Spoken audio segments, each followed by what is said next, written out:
नमस्कार साथियों, स्वागत है आपका आपके अपने परिवार बी के क्लासेज में। मैं ज्ञानेंद्र कुमार धारिया आशा करता हूं कि आप सब अच्छे और स्वस्थ होंगे और अपनी स्टडी को अच्छे से एंजॉय कर रहे होंगे। दोस्तों, आज हम चर्चा करने वाले हैं करंट अफेयर्स के कुछ महत्वपूर्ण क्वेश्चंस के बारे में, जो एग्जाम की दृष्टि से काफी इंपॉर्टेंट होने वाले हैं।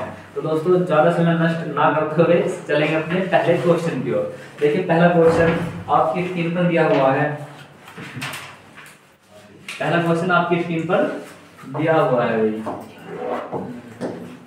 कि हाल ही में बिहार में, हाल ही में अपने की स्टेट पड़ता बिहार, उस स्टेट में गृह मंत्री जी के द्वारा, किसके, अपने होम मिनिस्टर है अमित शाह जी के द्वारा कितने करोड़ रुपए की विकास परियोजनाओं को मंजूरी दी गई है। अच्छा भैया, क्वेश्चन बना तो कितने करोड़ रुपए की परियोजनाओं को मंजूरी दी गई है? 800 करोड़ रुपए की परियोजनाओं को बिहार में मंजूरी दी गई है। इस क्वेश्चन से हमें क्या पता चला? ये पता चला भी अपने गृह मंत्री यानी होम मिनिस्टर कौन है? अमित शाह। एक पॉइंट तो याद हुआ। दूसरा, 800 करोड़ रुपए की परियोजनाओं को लागू किया गया है कहां पर? बिहार में। अब थोड़ा सा बिहार के बारे में देखेंगे। इसके बारे में भाई बिहार के बारे में देख लेंगे। बिहार, यदि पूछ ले बिहार के सीएम वो कौन है? नीतीश कुमार। नीतीश कुमार। बिहार की राजधानी क्या है? पटना। बिहार की कैपिटल क्या हो जाएगी? पटना। तो बिहार से दो बात पूछ जा सकते हैं, बिहार के सीएम पूछ लेगा, बिहार की राजधानी पूछ लेगा। और चलेंगे अपने नेक्स्ट क्वेश्चन की ओर।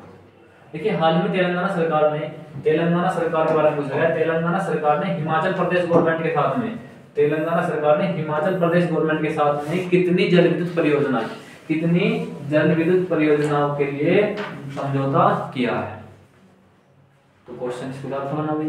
दूसरा, आपके मन में क्वेश्चन ये आएगा कि तेलंगाना तो दक्षिण भारत का है, उत्तर भारत में क्या करना आ गया? वो हिमाचल प्रदेश में। तो हिमाचल प्रदेश क्या था? अपने पहाड़ी क्षेत्र है। क्या था भाई? पहाड़ी एरिया है। और पहाड़ी एरिया में जो नदी वगैरह होती हैं वो पहाड़ों से गिरती है, कई जगह ऐसा होता है झरने वगैरह बनते हैं और बड़ी बड़ी नदियां होती हैं। तो उन पे क्या होता है?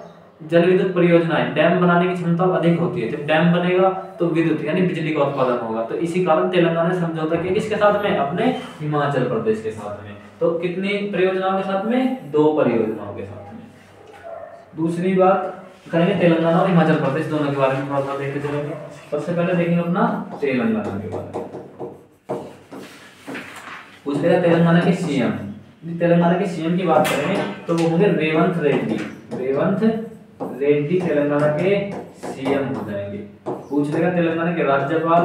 तेलंगाना के राज्यपाल यहाँ से पूछ सकता है, लाइट में है, तो वो हो जाएंगे जिष्णु देव तेलंगाना के राज्यपाल हो जाएंगे।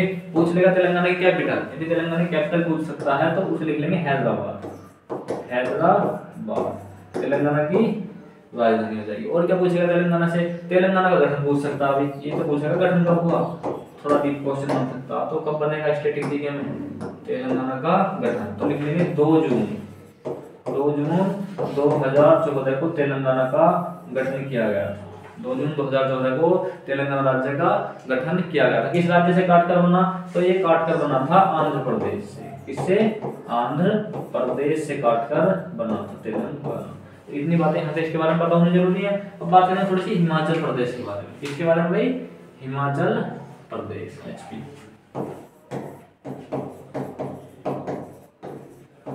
हिमाचल प्रदेश के बारे में बात करें थोड़ी सी। पूछ लेगा हिमाचल प्रदेश के सीएम।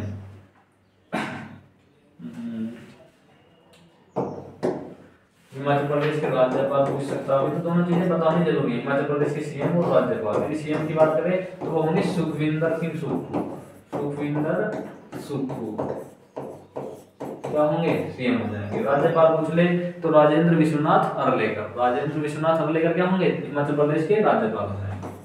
राजेंद्र अर्लेकर ये पहले बिहार के राज्यपाल हुआ करते थे, अब से लगभग 3-4 महीने पहले। अब इनको चेंज करके कहाँ पहुंचा दिया?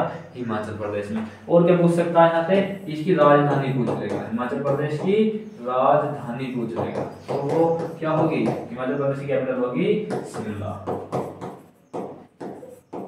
हिमाचल प्रदेश की कैपिटल शिमला हो जाएगी। तो ये पॉइंट हमें याद रखने जरूरी है भाई, यहाँ से एग्जाम में क्वेश्चन बनने की संभावनाएं होती है। मैंने बता दिया हिमाचल प्रदेश के साथ में ही तेलंगाना ने समझौता क्यों किया, क्योंकि पहाड़ी क्षेत्र है, जल विद्युत परियोजनाओं की संभावनाएं अधिक है, नदियां हैं भैया, तो नदियों के ऊपर डैम बनेगा और डैम से क्या बनेगी, बिजली बनेगी। और ये जो होती है ना जीरो कार्बन उत्सर्जन करने वाली परियोजनाएं जो होती हैं, जैसे तुम्हारी पवन चक्की के द्वारा बिजली का उत्पादन होगा, और किसके द्वारा, पवन चक्की हुई, नदियों के द्वारा बिजली उत्पन्न होगी, और किसके द्वारा हो सकती है भाई, बिजली उसके द्वारा उत्पन्न हो सकती है। तो इन्हें हम कहते हैं जीरो कार्बन उत्सर्जन वाली ऊर्जा, क्योंकि इनसे कार्बन का उत्सर्जन नहीं होता। ये पॉइंट यहाँ से पूछा जा सकता है। देखिए एक लाइन होती है यहाँ से स्टेटमेंट दी गई कि हिमाचल प्रदेश को भारत का जल विद्युत राज्य भी कहा जाता है। हिमाचल प्रदेश को भारत का क्या कहते हैं, जल विद्युत राज्य भी कहा जाता है। इसे भी आप याद कर लेना। नेक्स्ट क्वेश्चन देखिए, अंतरराष्ट्रीय शून्य अपशिष्ट दिवस, जीरो मतलब international zero waste day, international zero waste day कब मनाया गया। क्वेश्चन नंबर 3, 28 मार्च, 29 मार्च, 30 मार्च या फिर 31 मार्च पूछा गया है। इंटरनेशनल जीरो वेस्ट डे कब मनाया गया, कब मनाया गया भाई, वो मनाया गया 30 मार्च को। 30 मार्च को अंतरराष्ट्रीय जीरो वेस्ट डे मनाया गया। भैया इससे संबंध क्या है जीरो वेस्ट डे से, मैंने कहा जो होता है ना कचरा वगैरह, कचरा हुआ, कार्बन का उत्सर्जन हुआ, जो पृथ्वी के लिए हानिकारक है, मानव जाति के लिए हानिकारक है, जीव जंतु के लिए हानिकारक है, तो हम उनका कम से कम क्या करें, उत्सर्जन करें, कम से कम उनका उत्पादन करेंगे और उन चीजों का हम कम उपयोग करेंगे, तो क्या होगा, हमारी पृथ्वी अधिक समय तक स्वच्छ रहेगी। तो ये उसी के उपलक्ष्य में मनाया जाता है। कब मनाया जाता है, 30 मार्च को। नेक्स्ट क्वेश्चन देखिए, हाल ही में किस राज्य में सरहुल महोत्सव, बात ये देखिए किस राज्य पूछा, किस राज्य में सरहुल महोत्सव मनाया गया, धूमधाम से मनाया गया सरहुल महोत्सव। और देखिए यहाँ पर दिया गया है मिजोरम, मेघालय, झारखंड या फिर नागालैंड। तो इस क्वेश्चन का राइट आंसर मुझे आप बताएंगे, 3 सेकंड का समय आपको दिया गया है। सरहुल महोत्सव पूछा गया, तो वो कहाँ मनाया जाएगा, वो मनाया जाता है कि झारखंड। कहाँ मनाया जाएगा, झारखंड। ट्रिक से याद करेंगे कैसे भी, झारखंड किससे याद करेंगे, ट्रिक से। अब देखिए यहाँ पर क्या दिया है, सरहुल लिखा हुआ है, सरहुल, तो इसको याद करेंगे ऐसे। सर का मतलब होता है सिर, और हुल के संबंध किसकी आ रही, धूल की, मतलब सिर पे जम हुई है धूल। और यहाँ पे सब क्या रहा शुरू में, झाड़ मतलब झाड़ना। जब हमारे सिर में धूल लग जाएगी तो हम उसे क्या करते हैं, ऐसे करके झाड़ नहीं देते। तो सरहुल त्योहार कब मनाया जाएगा, झारखंड में। पॉइंट याद होगा, यहीं से एग्जाम में क्वेश्चन बन जाएगा, सरहुल त्योहार झारखंड में। दूसरा पॉइंट भाई, झारखंड से संबंधित कुछ क्वेश्चन पूछेगा ना एग्जाम में, तो उनको भी कवर करते जाएंगे। अब झारखंड को एक बार देख लेंगे क्या क्या लोकेशन पड़ती है। तो पूछे झारखंड के सीएम, झारखंड के सीएम पूछ लेगा, और पूछेगा झारखंड की राजधानी। यदि झारखंड के सीएम पूछ ले तो वो होंगे हेमंत सोरेन, हेमंत सोरेन झारखंड के सीएम हो जाएंगे। पूछ लेगा राजधानी तो रांची, रांची झारखंड की क्या होगी, राजधानी हो जाएगी। और इसी झारखंड में 2 पठार पाए जाते हैं, एक रांची का पठार, एक कोडरमा का पठार। यहाँ पर पाए जाते हैं 2 पठार, बहुत ज्यादा एग्जाम में पूछे जाते हैं। कौन कौन से, पहला आ जाएगा रांची का पठार, और दूसरा आ जाएगा कोडरमा का पठार, कोडरमा पठार। इसी पठार के कारण झारखंड में लोहा, और भी लोहा का मतलब उत्पादन क्या होता है, बहुत ज्यादा होता है। इसी कारण झारखंड क्या है, यहाँ उद्योग के क्षेत्र में थोड़ा आगे है। तो यहाँ से एग्जाम क्वेश्चन बन जाएगा। नेक्स्ट क्वेश्चन देखिए, हाल ही में प्रधानमंत्री नरेंद्र मोदी द्वारा महाराष्ट्र के किस शहर में, मोदी जी के द्वारा महाराष्ट्र के किस शहर में माधव नेत्रालय प्रमेयम का शिलान्यास किया गया। तो 4 ऑप्शन दिए गए यहाँ पर, पुणे, नागपुर, नासिक, कोल्हापुर। तो कहाँ किया गया अभी वो, नागपुर। कहाँ पर किया गया, नागपुर। नागपुर क्या कहते हैं भैया, संतरे रखते हैं, तो संतरे वगैरह होते हैं नागपुर, महाराष्ट्र में संतरे ज्यादातर होते हैं, तो इस कारण इसे हम कहते हैं ऑरेंज सिटी। भाई नागपुर को संतरे ज्यादा होने के कारण इसको ऑरेंज सिटी के नाम से भी जाना जाता है, क्योंकि संतरे के लिए उत्पादन के लिए प्रसिद्ध है। स्ट्रेटेजी में क्वेश्चन बन सकता है यहाँ से, तो करंट को रिलेट करते चलेंगे स्ट्रेटेजी से। नेक्स्ट क्वेश्चन देखिए, विश्व सामाजिक सुरक्षा रिपोर्ट, विश्व सामाजिक सुरक्षा रिपोर्ट, अच्छा भैया 2024 विश्व सामाजिक सुरक्षा रिपोर्ट 2024 के अनुसार भारत में सामाजिक सुरक्षा कवरेज में कितने % तक बढ़ गया, सामाजिक सुरक्षा कवरेज कितने % तक बढ़ गया है। तो कितने % तक बढ़ा, भी 4 ऑप्शन देंगे यहाँ से, 24.4% या फिर 34%, 14% या फिर 48%। चार ऑप्शन दिए गए, कितने परसेंट बढ़ गया, वो बढ़ गया 48%। Option number D. भैया एक बात बताओ, ये जो लिखा हुआ है सामाजिक सुरक्षा कवरेज, सामाजिक सुरक्षा रिपोर्ट है क्या है, सामाजिक सुरक्षा रिपोर्ट। भाई सामाजिक सुरक्षा रिपोर्ट से मतलब उन समाज के उस तबके से होता है जो क्या है, काफी पिछड़ा है आर्थिक, सामाजिक और शैक्षणिक रूप से, आर्थिक, सामाजिक, शैक्षणिक रूप से काफी पिछड़ा हुआ है। तो यदि सरकार उन लोगों के हित में काम नहीं करेगी तो इसका मतलब सरकार क्या है, उन लोगों को कहीं ना कहीं उनके अधिकारों से वांछित कर रही है। वही बात मीडिया की है, यदि मीडिया इन सामाजिक सुरक्षा, आर्थिक दृष्टि से पिछड़े लोगों की बात नहीं करेगी तो क्या होगा, इस रिपोर्ट के अंदर उसका ग्राफ गिर जाएगा। इसका मतलब क्या है, सरकार ने उन पिछड़े वर्गों के ऊपर अधिक ध्यान दिया है जो सामाजिक, आर्थिक रूप से पिछड़े हुए हैं। तो ये ग्राफ क्या दर्शाता, ये ग्राफ उसी चीज को दर्शाता है।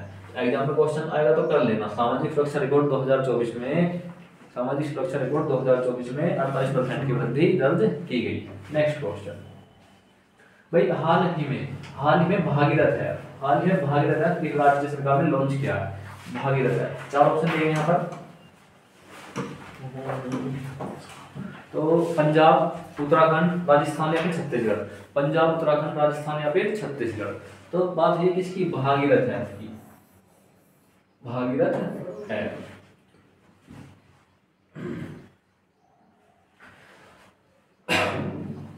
तो क्या गया उत्तराखंड सरकार के द्वारा, किसके, यूके गवर्नमेंट। यूके का मतलब यूनाइटेड किंगडम से नहीं है, यहाँ पे यूके मतलब उत्तराखंड से होता।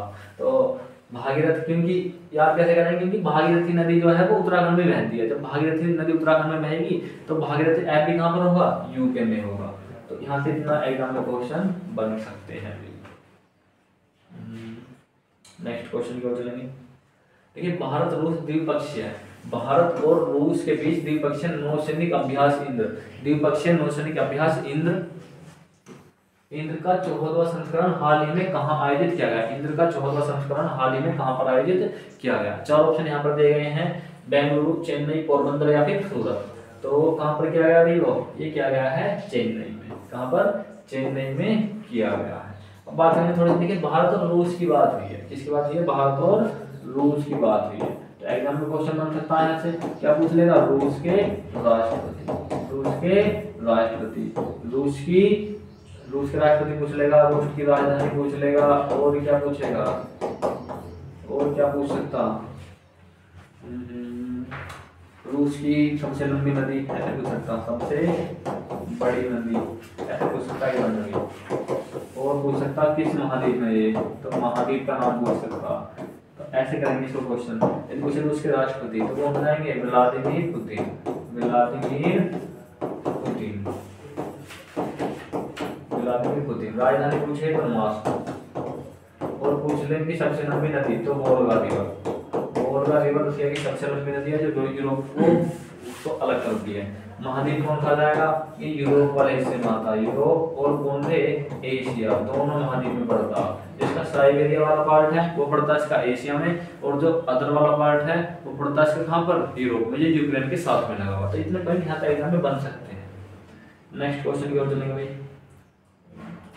देखिए, ओडिशा स्थापना दिवस, ओडिशा स्थापना दिवस कब मनाया गया, ओडिशा स्थापना दिवस कब मनाया गया, वो मनाएगा 1 अप्रैल। कब, 1 अप्रैल को ओडिशा स्थापना दिवस के रूप में मनाया गया। भैया एक बात बताओ, 1 अप्रैल तो हमारे याद हुआ, लेकिन ये बताओ ओडिशा की स्थापना कब हुई थी, किस राज्य से काट कर बनाया गया था, ऐसे तो क्वेश्चन पूछेगा एग्जाम में। तो ध्यान रखो, ओडिशा स्थापना हुआ 1 अप्रैल को। तो पूछे इसकी स्थापना, ओडिशा की स्थापना कब हुई थी, तो 1 अप्रैल 1936 को ओडिशा की हुई थी स्थापना। अच्छा, ये किस राज्य को काट कर बनाया गया था, तो ओडिशा बनाया गया था बिहार को काट कर, बिहार राज्य को काट कर बनाया गया था ओडिशा। यहाँ से एग्जाम में क्वेश्चन बन सकते हैं। तो क्या बनाया है यहाँ से, हाँ पूछेगा। ओडिशा से थोड़ी सी बात करेंगे अब, ओडिशा के बारे में।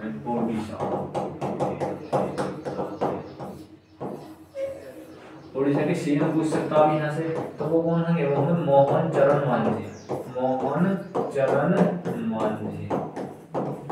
2024 में बनाए गए हैं, बीजेपी गवर्नमेंट से संबंधित है, मतलब एनडीए की सरकार यहाँ पर है, और इसी एनडीए की सरकार ने मोहन चरण मांझी को ओडिशा का सीएम बनाया गया। पूछेगा यहाँ से राज्यपाल कौन है, ओडिशा के राज्यपाल भी तो पूछ सकता है एग्जाम में। तो लिख लेंगे हरि बाबू कम्बमपति, हरि बाबू कम्बमपति ओडिशा के क्या होंगे, राज्यपाल। यहाँ पे एग्जाम में बन सकते, पूछ लेगा उड़ीसा की राजधानी क्या हुई, उड़ीसा की राजधानी, उड़ीसा की राजधानी की बात करें वो होगी भुवनेश्वर, भुवनेश्वर उड़ीसा की कैपिटल हो जाएगी। तो इतने बन जाएगा क्वेश्चन मोस्टली बनते हैं। देखिए हाल ही में कहाँ सोल टैक्स इंडिया 2025 का उद्घाटन किया गया, 4 ऑप्शन दिए गए हैं यहाँ पर, तो कहाँ पर किया गया, वो किया गया आपके नहीं, कहाँ पर नहीं। नेक्स्ट क्वेश्चन, किस राज्य सरकार ने हाल ही में अंत्योदय गृह योजना, अंत्योदय गृह योजना शुरू की है। अंत्योदय गृह योजना, भैया अंत्योदय गृह योजना है क्या चीजें संबंधित, सपोज करो ये तो हमें पता चलेगा किस राज्य ने शुरू की है, लेकिन ऐसे भी तो पूछ सकता है क्वेश्चन एग्जाम में ये किस क्षेत्र से संबंधित है, इस योजना के तहत लाभ क्या मिलता है, तो पूछे अंत्योदय गृह योजना, अंत्योदय गृह योजना। इसके बाद सुनिए ओडिशा के सरकार के सीएम, मतलब ओडिशा सरकार में सीएम मोहन चरण मांझी जी, उन्होंने इस योजना को शुरू किया। अच्छा भैया, तो ऑप्शन नंबर बी क्या होगा, सी राइट आंसर हो जाएगा हमारा। अब यदि हम इस योजना की बात करें तो इस योजना के तहत कितने रुपए, इस योजना के तहत 1,24,000 रुपए, 1,24,000 रुपए कमजोर वर्गों को, 1,24,000 रुपए कमजोर वर्गों को घर बनाने के लिए दिए जाते हैं। इसके लिए घर बनाने के लिए दिए जाते हैं।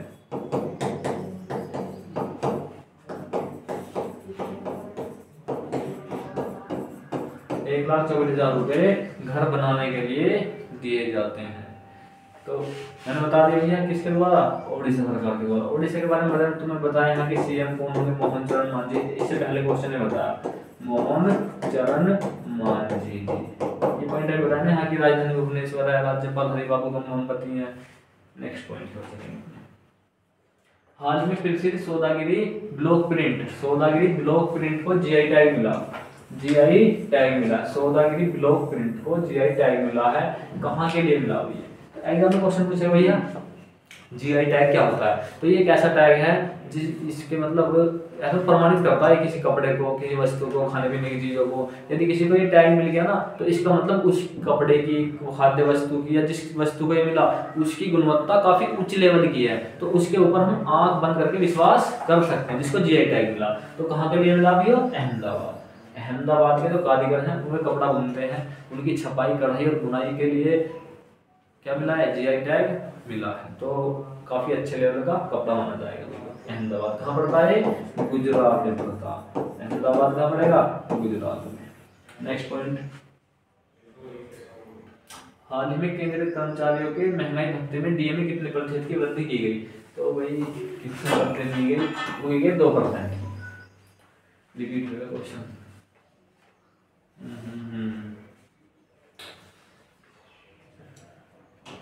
तो दोस्तों आज की क्लास हमारी यहीं पर समाप्त होती है। यदि आपको हमारी वीडियो अच्छी लगी हो तो इसे लाइक करें, कमेंट करें और शेयर करें, और हाँ हमारे चैनल को सब्सक्राइब करना ना भूलें। जय हिंद साथियों, मिलते हैं अपनी नेक्स्ट क्लास में।